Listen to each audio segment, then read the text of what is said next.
மதுரை கிழக்கு வேட்பாளர் விஜய். இன்னும் முடிக்கல, ஒரு நிமிஷம், இன்னும் முடிக்கல. மதுரை மேற்கு வேட்பாளர்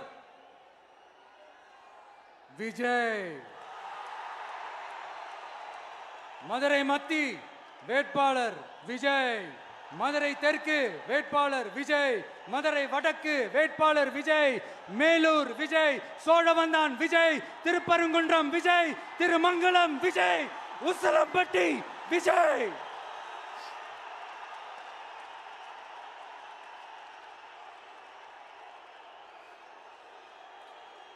என்னடா எல்லா தொகுதியிலையும் ஒரே வேட்பாளர்னு பாக்குறீங்களா?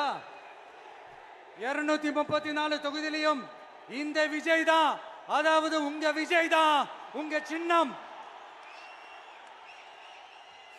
இன்னும் சிம்பிளா சொல்லணும்னா உங்க வீட்டில் இருக்கிற ஒருத்தர் தான் வேட்பாளரா நிக்க போறாங்க.